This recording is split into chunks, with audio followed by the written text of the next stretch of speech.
রাজ্য রাজনীতির আলোচনার কেন্দ্রতে ২১শে জুলাইয়ের শহীদ স্মরণ সমাবেশ। কিন্তু তৃণমূল জামানায় এই সমাবেশ স্মরণ সভা কম, কার্যত মোৎসবে পরিণত হয়েছিল।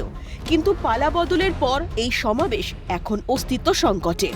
মমতা বন্দ্যোপাধ্যায়ের হাত থেকে তৃণমূল বেরিয়ে যাবার জোগাড়।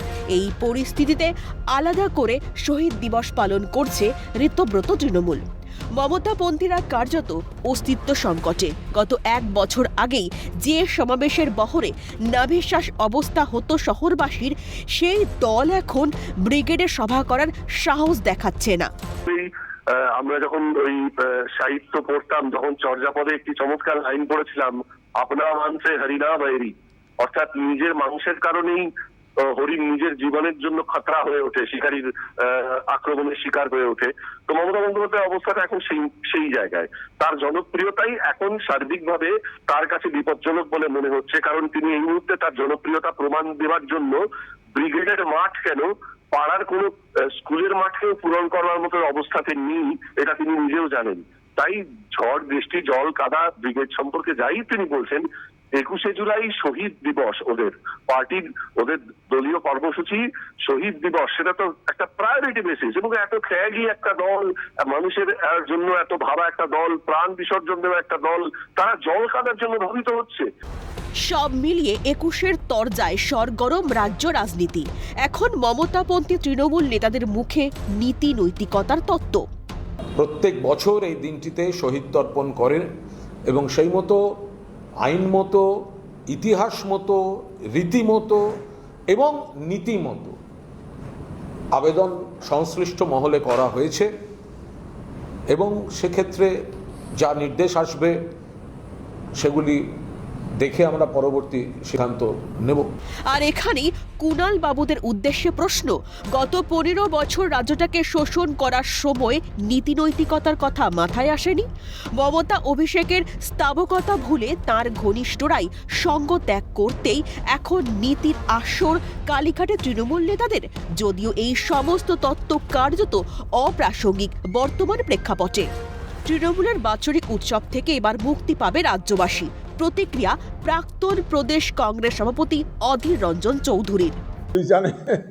পুলিশ জানে যে মমতা ব্যানার্জিকে এখন ব্রিগেড দেওয়া মানে ওকে বলা হবে যে তুমি ভারত মহাসাগর সাঁতরি পার হও, সেটা পুলিশ বলা মানে বিদ্রুপ করেছে। পুলিশের এটা করা উচিত না, কারণ ব্রিগেডে পারমিশন তো পুলিশ দেয় না, ব্রিগেডের পারমিশন দেয় সামরিক বাহিনী। তো যাই হোক,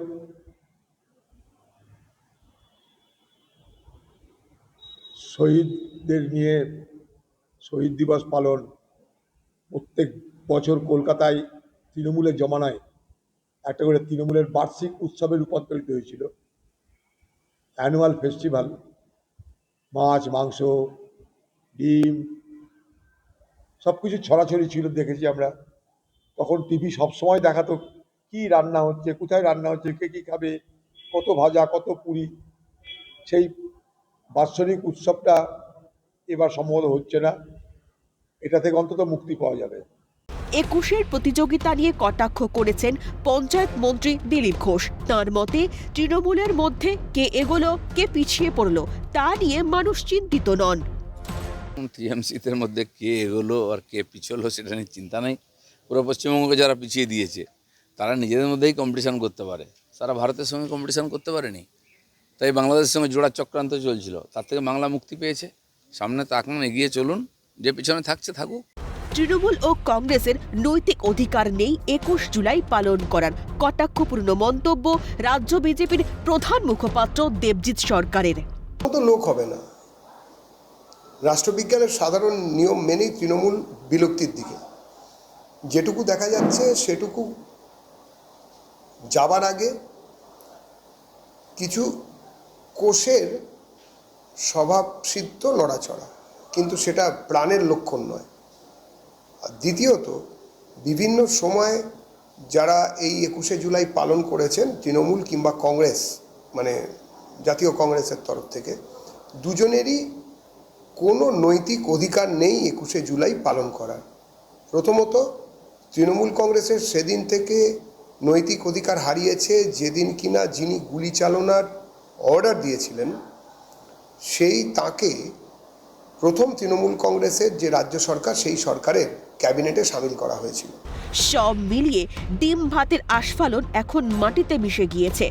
শহীদ দিবসের অনুষ্ঠান এখন মমতার হাতে থাকে কিনা সেটাই কার্যত লাখ টাকার প্রশ্ন। ক্যালকাটা নিউজ।